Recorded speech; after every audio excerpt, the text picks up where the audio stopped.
Angerfoot. Yeah, I hope you had a wacky good time. Oh, Drix, I'm rolling the B-roll right now. Drix, this game is insane. Now, I haven't beaten it. It's not that it's particularly long. It's that it's one of those games that's really hard. So, when I was saying, man, this looks like Hotline Miami, but like in a first-person shooter style. Yeah, that's pretty much what it is. Like, if you're looking at the B-roll cool. right so you weren't now... lied to then. No, not at all. Like, you're looking at the B-roll right now, and you're just seeing me kicking people through doors, knocking people down. And, like, this is just the beginning, Drix. It gets even wilder. If you keep watching the B-roll, you'll see me gun people down. Yeah, I jump through windows, jump down zip lines with my feet. It's insane. Like, you know, there's just so much crazy wackiness to this game. But... I will say, it is very, very, very fun.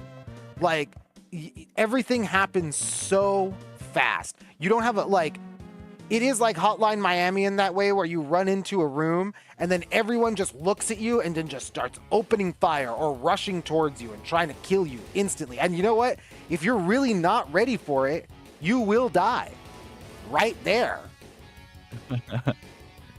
Like, I just ran into a room right now. John Wick.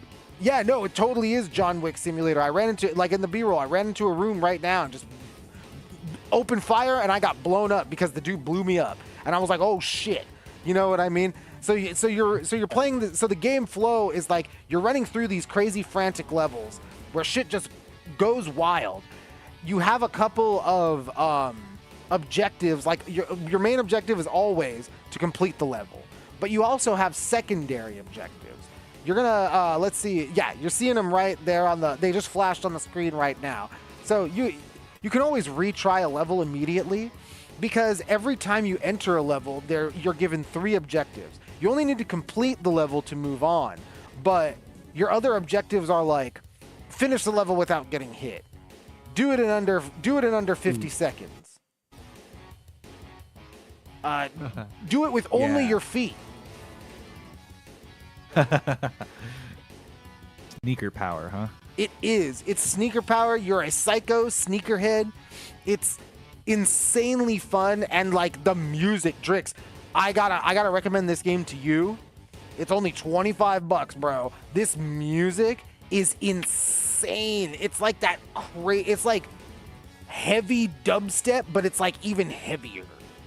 I don't know if I've ever really heard it or if there's like, it sounds like dubstep, but I don't think it's dubstep. It's not, yeah, I don't get Skrillex vibes from it. I'll say it like that. I get much heavier vibes from it. Like. Yes. Nice. I love me some computer noises, so I'm definitely going to have to check that one out and maybe play some tunes here on CFM radio. Absolutely. You know, this game is so wild and crazy too, because so much goes on and you kind of don't have a lot of time to grab your bearings. So you just need to go in with the mentality of, I'm going to push forward. Just doesn't matter whatever happens, I'm going to push forward. I got to push forward because there are times when like enemies, they kind of Dark Souls you because there are enemies that kind of like pop out of the corner. There are enemies that like show up from a doorway behind you after you've already completed like through a room. Like you think you finished the room and then there's a dude hiding in the corner in the back of the room that you came in through. Like, you know. The old jump scare enemy. Yeah, exactly. So like you'll get like shot in the back and stuff like that. But if you keep moving, you gotta, it made me feel pretty old school because you could do that old school FPS thing and you're rewarded for it where like you're running for a while and like if you do a quick 360 with your mouse, game is only PC by the way, 360, you do a quick 360 with your mouse, you'll realize, holy shit, I've got like 3 people behind me. Yeah, get your 360 no scope skills back. And boy, do you need them. But because this game just moves like lightning. Like again, you're seeing it in the B-roll.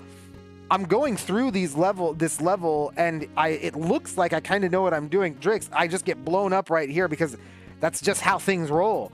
Like it's a very trial and error style game, but the action and moment to moment death test. Yeah, but the action and the moment to moment gameplay are just so fast and furious that you can't help but to have that, like, oh, just all right, I'm gonna give this one more run.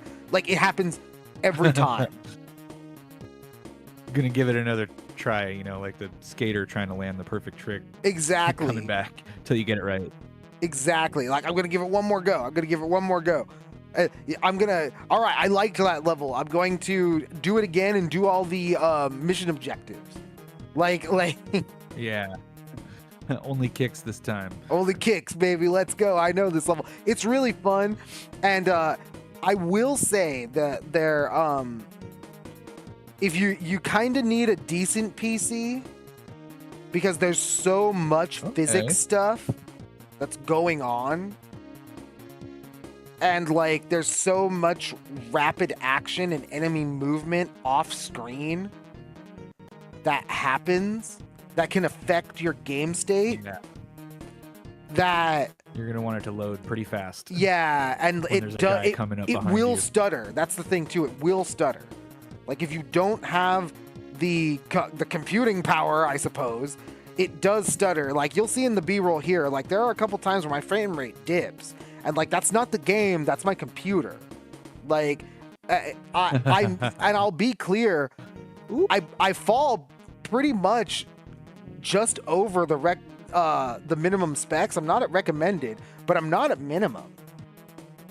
And this game still gives my computer a little bit of a hard time, and I think it's mainly because of all the crazy physics shit that's happening. Yeah, a lot of simulated gravity going on, huh?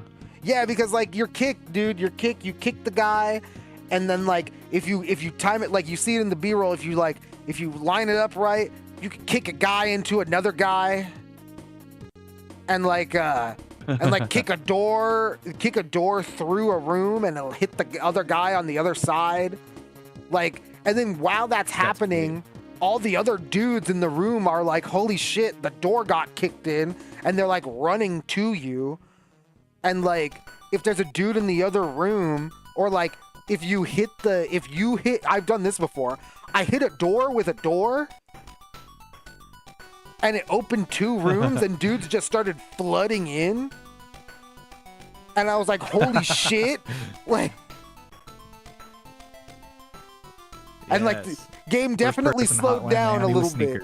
Yeah, it did. Oh my God, for sure. And the game definitely slowed down a little bit when I did that. I was like, bam, and, like, I saw another door, like, open, and I was like, I don't think that's supposed to happen. And then, like, dudes started coming through that door, and then, like, game started slowing down a little bit. I was like, oh shit, like. Bit off a bit more than you could chew there, huh? Just a little bit. So make sure you have a decent PC if you're gonna just go straight up for Angerfoot. It's PC only right now, but I will say this is a Devolver Digital game. So for all you PS5 owners and Xbox owners, this is definitely coming to console. Yeah, just a matter of time, really. That company knows what they're doing. Yeah, they know what they're doing. They'll get this thing into console. Because I'll tell you this, Drix, I would love to have played this on a controller, on my PlayStation 5 controller. I know I could have plugged it into my PC, but, like, no. Nope. I needed the keyboard and mouse action, bro. Like, yeah. Just to give my final thoughts on Angerfoot, put a nice little bow on the present, or a cherry on top, however you want to put it. I could see why this game's getting a lot of good reviews from mainstream outlets.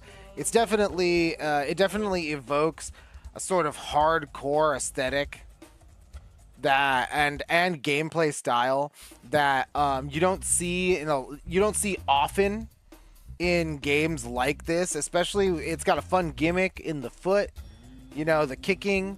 Like, it's got a great little gimmick like that. But Drix, I gotta tell you, yeah, for the sneakerheads. Yeah, oh, definitely for the sneakerheads.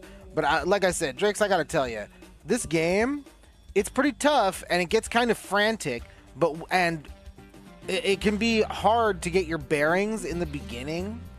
But once you really learn how to work the foot with the gunplay, you'll have no real problems in this game. It kind of bills itself as one of these more difficult styles of games, and while it has the I guess the challenge mode or the challenge option to complete more of to rerun a level and do it like maybe with only your foot, maybe with under like in a speed run time under 50 seconds kind of thing. In total, I think that took me about 6 hours.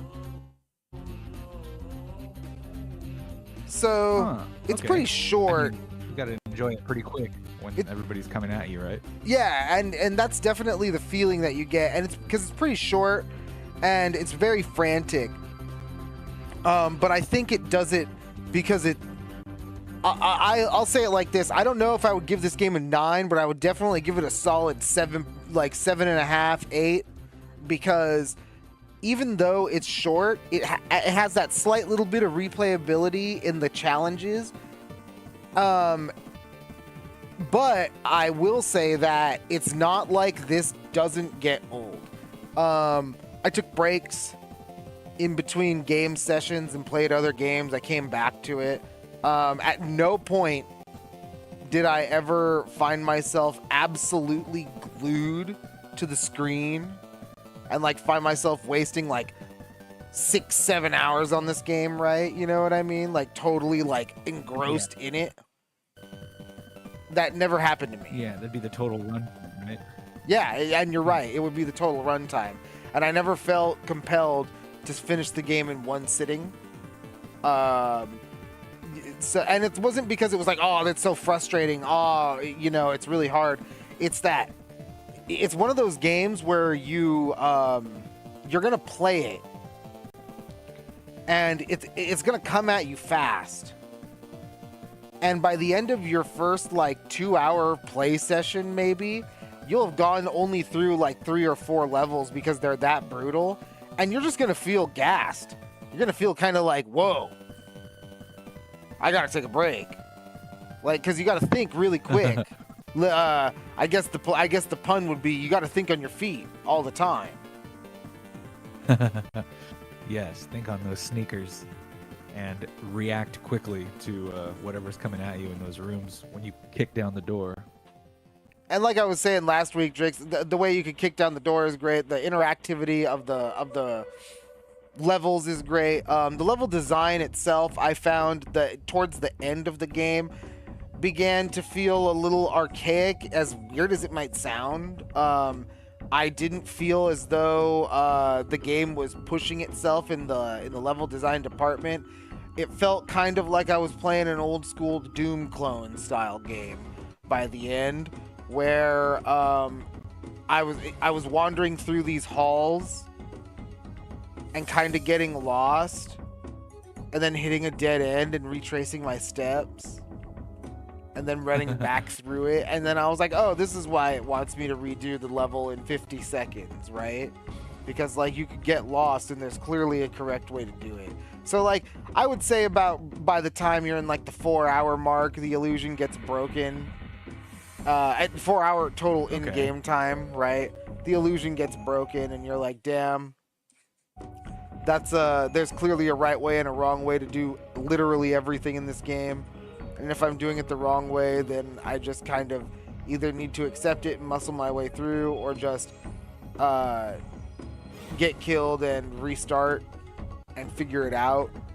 And I don't know I think your mileage may vary on where you as a person will land on that spectrum, because there is a lot to love about the game. It's got a fun aesthetic. It's got a wild soundtrack. Just like, again, this like insane, like high octane dubstep shit. It was wild. Like, I thought it was cool.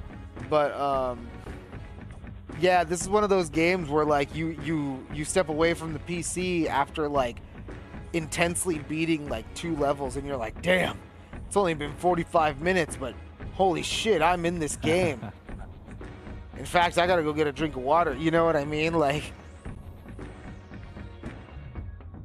yeah, it's costs a bit of processing power on the old mental there, huh? Indeed, yeah. Especially like you said, when everything's like is coming at you all at once, and you're figuring out the game from a baseline, and you're trying to understand which door is the correct door to kick in to get to the actual next area, instead of maybe a either dead end or like a little bonus area that's like has like cool villains and shit like that. Maybe it's got a nice weapon at the end, or maybe it has it's part of the another mission where you need to kill every enemy inside the level itself. So like you needed to go down that, right? It's because the one thing about doing challenges is it awards you stars, and that's how you get more sneakers. And the sneakers kind of act like the masks in Hotline Miami, where if you have a different set of sneakers, you get different effects. Yeah, you can try different stuff going into different levels. Yeah, and that's one of the most, and I'll end it on this. One of the most fun parts about Angerfoot, funny enough, is getting through it, because by the end of the game, you feel like a badass. It does a really great job at making you feel totally fucking awesome at like every step of the way. Like you end up feeling like you're just this crazy dude who could think on his feet, because bro, you're running into a doorway, you're kicking through it, you're running past the first guy, capping him in the head as you're doing it, and then you're just smoothly moving over to the next guy, unloading and like making sure you're hitting his friend, kicking the other guy that's coming up right next to you, and then you're throwing the gun at the guy across the map, and then you kick in the next door, and you kick in the next door with his body, and then you got a guy throwing a grenade at you. You kick the grenade back at him because you see that shit coming from a mile away, and then it blows up half of the arena, and you know it's gonna blow up half of the arena, so you just turn around and start gunning people down on your right because you know they're there. And like you just feel like just a crazy Terminator badass by the end of it. But I mean, by the end of it, you've also probably ran a few of the levels far more than 3 times to get your challenges, because you want a few sneakers and you want to experiment with everything. So it does a really good job of playing into itself. But the game, it throws a lot at you. It throws the kitchen sink at you from the jump. There is no downtime unless you make it. Really, like there is no downtime in effective gameplay, because there really is just no time for you to have any downtime, because you get shot 2 or 3 times and die instantly. So like there's not a lot of incentive for you to keep stopping, or for you to even slow down and assess what you need to do in the level. You really are just encouraged to just push forward no matter the cost. So if you like high octane action and you like gross out visuals and strange evocative aesthetics with a banger soundtrack, and you're never given any time to appreciate any of it because you're having way too much fun killing everyone, you might want to try Angerfoot. It's pretty cool. For my money, though. Yeah. Well, oh, sorry. For my. What would you give it out of 5? I was just about to say, for my money, though, Drix, it's about a 3 out of 5. I don't think it's gonna jive for everyone. It jives for me, but it definitely doesn't jive for my girlfriend, and it definitely doesn't jive with one of my brothers. So right there, I think you kind of need to either be in a specific headspace, or you need to be looking for something like this. Yeah, maybe not winning any awards, but still a great time if you're looking for this particular colorful piece of action. Absolutely.